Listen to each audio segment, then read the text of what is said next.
Hola, ¿qué tal? Bueno, estoy aquí con un vídeo que me habéis pedido mucho acerca del divorcio. Y hoy vamos a hablar del divorcio, de los malos tratos, de si el esposo o la esposa es cristiano o no es cristiano. Y vamos a hablar de todo esto, pero quiero iniciar. ¿Cómo sería que nosotros hacemos para saber bien de todos estos temas? Lo mejor sería preguntárselo a Jesús, ¿verdad? Pues ya hay un texto en la Biblia donde al Señor le estaban haciendo esta pregunta. ¿Nos podemos divorciar por cualquier causa? Vamos a leerlo ahí en Mateo. Mateo 19 dice: aconteció que cuando Jesús terminó estas palabras se alejó de Galilea y fue a las regiones de Judea al otro lado del Jordán. Y le siguieron grandes multitudes y los sanó allí. Entonces vinieron a él los fariseos tentándole y diciéndole: ¿es lícito al hombre repudiar a su mujer por cualquier causa? Es decir, tenemos aquí una historia donde Jesús dice que está ahí enseñando a las multitudes, está sanando, y en esas vienen los fariseos y dice que para tentarle, para ponerle como que tropiezo en la enseñanza, le dicen: bueno, Jesús, ¿es lícito que podemos divorciarnos por cualquier causa? Y el Señor, entonces vemos ahí que les responde y les dice: ¿no habéis leído que el que los hizo al principio, varón y hembra los hizo, y dijo: por esto el hombre dejará padre y madre y se unirá a su mujer, y los dos serán una sola carne? Así que no son ya más dos, sino una sola carne. Por tanto, lo que Dios juntó, les dice Jesús, lo que Dios juntó, no lo separe el hombre. Jesús les estaba diciendo: pues yo digo que no. Pero ellos, estos fariseos, como que arremeten otra vez con un nuevo argumento y le dicen al Señor: pero entonces, ¿por qué Moisés dijo que sí? Fijaros ahí en el versículo 7 dice: ¿por qué pues mandó Moisés dar carta de divorcio y repudiarla? Recordamos que los judíos tenían a Moisés como la máxima autoridad, y según la ley en Deuteronomio era verdad que decía esto. Deuteronomio 24 nos dice: cuando alguno tomare mujer y se casare con ella, si no le agradare por haber hallado en ella alguna cosa indecente, le escribirá carta de divorcio y se la entregará en su mano y la despedirá de su casa. Fijaros que ellos estaban diciendo en parte una verdad. Deuteronomio decía que sí que se podía. Lo que pasa que el Señor dejó bien claro, si leemos incluso ahí el Evangelio de Mateo, hay momentos, creo que está en el capítulo 5, donde Jesús claramente dice que se dijo, pero yo digo, se dijo así, pero yo digo. No estaba aboliendo la ley, pero estaba diciendo: yo vengo en una autoridad superior, porque lo que Jesús quería era traer el diseño original de Dios a esta tierra. Vamos con ello. Entonces Jesús, como os digo, les quiere recordar que hay una voluntad por encima de cualquier permiso que Dios haya querido dar en la historia. Dios en su momento tal vez a Moisés le dio este permiso, pero Jesús lo que venía era a decirles: hay una voluntad por encima de ese permiso que le ha podido dar a Moisés. Y aquí les da incluso la razón de por qué el Señor le permitió a Moisés decir que podían extender esa carta de divorcio. Dice ahí en el versículo 8, Él les dijo: por la dureza de vuestro corazón Moisés os permitió repudiar a vuestras mujeres. Mas al principio, Jesús les dice claramente, mas al principio no fue así. Es decir, Moisés dio ese permiso de divorciarse por la dureza del corazón del hombre, por la terquedad, por cómo ellos eran. Pero en verdad, en el principio no fue así. Y que Moisés diera ese permiso no quiere decir que ellos estaban haciendo la voluntad perfecta de Dios. Simplemente entraron en una voluntad permisiva, y precisamente por la dureza del corazón. El hombre nuevamente estaba torciendo el diseño original, porque todo esto está basado en el Antiguo Testamento, pero es que ya en el Antiguo Testamento, en Malaquías, en el libro de Malaquías, en el capítulo 2, versículo 16, Dios nos deja claramente dicho que Él no era partícipe del divorcio. Mira lo que dice ahí: porque Jehová, Dios de Israel, ha dicho que Él aborrece el repudio. Entonces Jesús lo único que estaba haciendo era traer nuevamente el diseño original acerca del matrimonio. Cuando Dios creó la tierra, el cielo y todo lo que en ella hay, se está refiriendo al Génesis, el comienzo de la creación. Ahí fue instituido el primer matrimonio. Este matrimonio lo tenemos en el versículo 4. Era o sería el primer matrimonio instituido por Dios, que sería el modelo a seguir. Todos los que vinieran detrás tenían que seguir este modelo. Y en el versículo 4 nos dice: ¿no habéis leído que el que los hizo al principio, varón y hembra los hizo? Se estaba refiriendo, como os digo, al Génesis. Y también les dice cómo debía de establecerse este matrimonio. Dice: el hombre dejará padre y madre y se unirá a la mujer, y los dos serán una sola carne. Los dos serán una sola carne. ¿Sabes? En un matrimonio no hay espacio para terceros. O sea, está bien todo el amor que tú puedes dar a unos padres, a unos amigos. Está bien que extiendas este amor, pero el núcleo familiar tiene que llevarse todo lo mejor de ti. Sois uno y todo tu amor debe de ser para tu pareja. Hay que cortar ciertos lazos o ciertos... Yo siempre digo que hay hombres y mujeres muchas veces que vienen al matrimonio con un cordón umbilical. Todavía no han roto, como dice aquí el Señor, no han roto esta parte que tienen con sus padres, y entonces añaden al matrimonio el padre, la madre, los hermanos, y esto va a ser causa de división, porque Dios estableció el matrimonio en que dejarás a tu padre y a tu madre y te unirás en uno a tu pareja. Y sigue diciendo: por tanto, lo que Dios juntó no lo separe el hombre. ¿Y quién es el hombre en este caso? Pues como te digo, los suegros pueden ser ese hombre que separan matrimonios, los padres, los hermanos, familiares, amantes. Pero ¿sabes? Hay alguien más. Tú mismo, con tus sentimientos, con tus deseos. ¿Cuántas veces creemos que el matrimonio está basado en sentimientos? Y no es así. El matrimonio está basado en un pacto que tú hiciste con Dios. Ahora ya más no sois dos, sois uno. Por tanto, si comienzas a sentir que no amas a tu pareja, comienzas a sentir que estarías mejor con otra pareja, que sería mejor dejarlo, que sepas que nada de esto viene del Señor, porque Dios es amor y Dios estableció su amor en vuestros corazones. Puede ser que muchas veces la falta de perdón, las peleas, las rencillas, el día a día van acumulando cosas y parece que ese amor se apaga. Pero si tú estás en Cristo, ese matrimonio tiene el fuego de Cristo en el corazón. Y si tú quieres, puedes orar para que Dios avive el fuego, porque lo que sí sabes es que no lo separe el hombre, ni tú mismo con tus sentimientos, con lo que piensas, con lo que sientes, puedes separarlo, porque si lo haces, que sepas, ya no estarás en la voluntad perfecta de Dios. Ahora bien, aunque es el deseo de Dios que el matrimonio permanezca unido hasta el final, en ese mismo encuentro con los fariseos, Jesús dijo que hay un único caso por el cual Dios daría o consentiría un divorcio. Vamos a leerlo. Y yo os digo que cualquiera que repudia a su mujer salvo por causa de fornicación y se casa con otra, adultera, y el que se casa con la repudiada, adultera. Déjame leértelo en la Nueva Traducción Viviente, que dice así: y les digo lo siguiente: el que se divorcia de su esposa y se casa con otra comete adulterio, a menos... Aquí está ese único caso por el cual Dios te da permiso. Dice: a menos que la esposa le haya sido infiel. Ahora te voy a hablar de por qué aquí se nombra solo la esposa. Eso está en Mateo 19:9.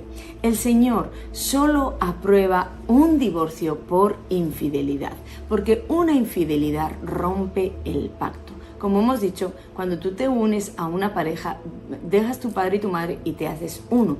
Pero tener relaciones sexuales fuera de la pareja lo que hace es romper el pacto, porque la persona que tuvo la relación extramatrimonial se unió a otra persona, con lo que ya rompió el pacto inicial. Pero cuando un divorcio se da porque ya piensas que no le amas, o porque tus sentimientos han cambiado, o piensas que no es, que te equivocaste de persona y crees que puedes volver a rehacer tu vida con otra persona. Cuando un divorcio se da por cualquiera de estas causas, sepas que estás expuesto al adulterio, porque en los siguientes versículos el Señor nos enseña claramente que si no tienes el don de continencia, tú no vas a poder estar sin relaciones sexuales. Y si te separas separas de tu cónyuge, si te separas del esposo, de la esposa, tú no vas a quedarte toda la vida sin tener una relación sexual. Y en el momento que lo hagas, estarás adulterando, porque el divorcio no se dio por esa única causa que Jesús permite, que es el adulterio. Ahora bien, vamos allá con los malos tratos. ¿Y qué sucede entonces si mi esposo, mi esposa me está maltratando? En la unión hay malos tratos. Bueno, hay muchas personas que afirman que cuando hay malos tratos uno se puede divorciar y se puede casar con otra persona. Déjame decirte que la palabra de Dios dice que no, porque el único caso que hay es la fornicación, el adulterio. Pero hay algo escrito en Corintios que nos puede traer luz a este asunto. Vamos a leerlo en 1 Corintios 7, el versículo 10. Pero a los que están unidos en matrimonio, mando no yo, sino el Señor, que la mujer no se separe del marido. Y si se separa, quédese sin casar o reconcíliese con su marido, y que el marido no abandone a su mujer. Una cosita antes de seguir con el tema. Pareciera aquí que Pablo le está hablando a la mujer, ¿verdad? Bueno, de hecho está hablando para la mujer. Pero es que en el Evangelio de Mateo no se dice nada acerca de la mujer, porque allí la idea es que el esposo es el que toma la iniciativa de divorcio. Recordamos que Mateo escribía para una audiencia judía, y entre los judíos el esposo era el que podía divorciarse de su esposa por cualquier razón, pero entre los judíos la esposa no tenía derecho, o era casi que impensable pensar en que ella solicitara un divorcio. Por eso le habla en Mateo, por eso el Señor está hablando al hombre. Pero entonces aquí Pablo, que ya no está hablando solo a una audiencia judía, sino que está hablando también a gentiles, nos deja claro que esto es tanto para el hombre, como lo dice en Mateo, como para la mujer. Cualquiera de los dos puede tomar la iniciativa. Y bueno, Pablo también era muy realista, y como en el día de hoy, como a día de hoy, había muchos problemas ahí entre los corintios acerca del divorcio y de que dejaban las parejas, entonces él les recuerda lo que Jesús dijo. Él les dice claramente: mando no yo, sino el Señor, no al divorcio. El Señor dice que no, pero si se separa, porque él sabía que estaba esa opción a que uno podía decir: pues es que yo ya no aguanto más, y por supuesto yo apoyo a las personas que están siendo maltratadas, apoyo a que digan ya no más y salgan de sus hogares. Pero como dice aquí, dice: quédate sin casar o reconcíliate con tu esposo o con tu esposa. ¿Por qué es que Dios dejó esto ahí? Porque mira, cuando tú aunque estés siendo maltratado o maltratada, cuando tú dejas el hogar y tienes en tu corazón el no rehacer tu vida, Dios puede obrar en esa separación, en el cónyuge, puede traerlo de vuelta, puede haber una reconciliación tan grande que cuando os volváis a unir, seáis un matrimonio establecido en Dios. Y si no es así, si tu cónyuge, aquel que te maltrataba o aquella que te maltrataba, pues piensa que no quiere nada con Dios, no quiere nada contigo y seguiría golpeándote igual, pues créete que Dios te va a dejar libre, porque como os he dicho antes, si no tienes don de continencia vas a caer. Por tanto, estoy segura que esa persona encontrará una relación extramatrimonial y te dejará finalmente libre. Pero tú haz las cosas bien con Dios, no saques tu corazón ya para afuera a querer buscar otra relación, porque además en una situación así, en una ruptura matrimonial, uno queda muy herido y lo primero que tiene que hacer es sanar sus propias heridas. Dale tiempo a Dios, sepárate si estás siendo maltratado o maltratada, sepárate, pero dale tiempo a Dios para que Dios dirija el segundo paso, que es lo que tienes que hacer. Entonces hasta aquí tenemos claro que la única causa que Dios aprueba para un divorcio es el adulterio, pero aún así, aún si tú llegaras a separarte por adulterio, que sepas que Dios es un Dios de restauración, un Dios de nuevas oportunidades, y en su voluntad va a estar hacer algo con tu matrimonio. Él siempre estará dispuesto a restaurar tu hogar y a reconstruir ese matrimonio. Por muy perdido que esté, por muy bajo que haya caído, Dios puede volver a hacerlo de nuevo. Pero para esto las dos partes tienen que estar de acuerdo, y sobre todo la afectada. Yo quiero darte un consejo aquí. Tú necesitas ver frutos dignos de arrepentimiento, no solo un remordimiento, porque si no, esto añadirá dolor al dolor.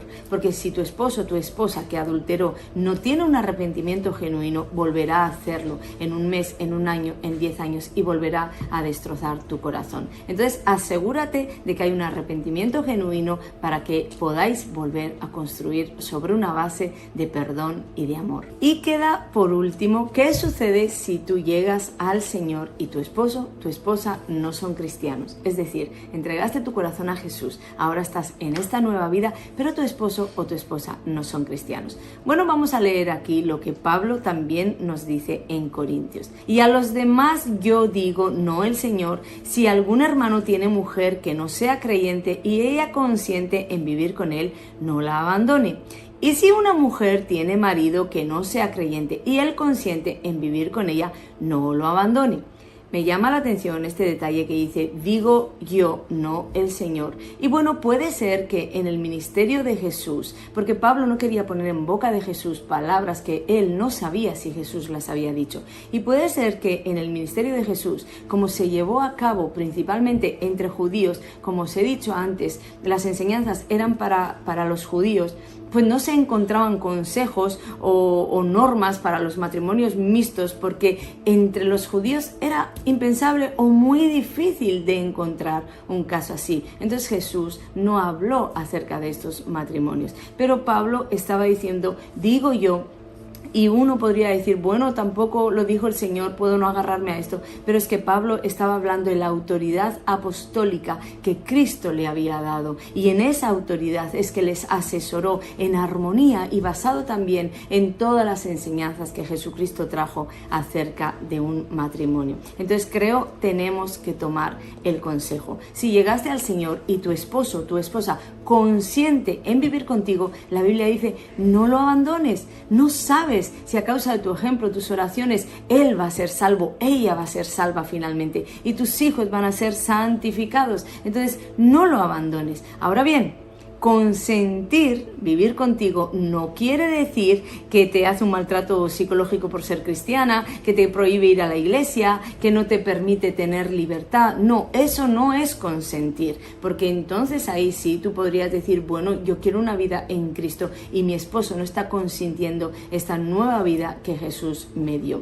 Pero si lo consiente, pues como te digo, es mejor tomar el consejo de Pablo y quedarnos en el matrimonio, porque dice aquí en el versículo 14, porque el marido incrédulo es santificado en la mujer y la mujer incrédula en el marido, pues de otra manera vuestros hijos serían inmundos, mientras que ahora son santos. Hasta los hijos quedan bajo una cobertura espiritual que de otra manera no tendrían. Y por último, vemos aquí que después de esto, él habla justo el caso contrario. ¿Y si el incrédulo se quiere separar? Es decir, tú has venido a Jesús y de pronto quieres una vida con Dios y de pronto tu pareja te dice, pues yo no acepto esto, no acepto esta nueva vida, me quiero separar. Fíjate lo que Pablo nos está diciendo. Pero si el incrédulo se separa, sepárese, pues no está el hermano o la hermana sujeto a servidumbre en semejante caso, sino que a paz nos llamó Dios. Porque ¿qué sabes tú, oh mujer, si quizás harás salvo a tu marido? ¿O qué sabes tú, oh marido, si quizás harás salva a tu mujer? Bueno, este final habla de lo que te he dicho antes. Si él consiente o ella consiente en vivir contigo, no te separes. No sabes si a raíz de tus oraciones o de tu testimonio esos lazos de amor pueden atraer a tu esposo o a tu esposa a la salvación. Pero si la persona que tienes contigo, una vez que has entregado tu vida a Jesús, no quiere vivir contigo y se quiere separar, ahí la Biblia dice que no estás sujeto o sujeta a servidumbre. A paz te ha llamado el Señor. Por tanto, tienes la bendición de Dios para separarte. Y aquí vendría esta pregunta de ¿y qué sucede entonces si aparece otra persona en mi vida? Bueno, como te dije antes, en el caso de la separación, quédate quieto porque Dios te va a hacer libre. Probablemente la persona que no quiso nada contigo y que se quiso separar encontrará otra pareja, porque como te dije, si no tienes don de continencia va a ser muy difícil no tener una relación sexual. Y en el momento que la tenga, tú quedarás libre libre para poder ir con otra persona o con aquella que Dios ya te tiene reservada para tener tu final feliz. Y con esto pues me voy a despedir, y sé que habrá muchísimas dudas que no he podido abarcar tal vez en este vídeo, pero me comprometo a hacer un en vivo donde me vas a poder preguntar, y te agradecería pues que ahí en los comentarios comenzaras a dejar las dudas, las preguntas que me quieres hacer. Si hay un caso específico que necesitas resolver, con gusto estaré respondiendo para ti. Espero tus preguntas y en breve nos vemos en un directo. ¡Chao!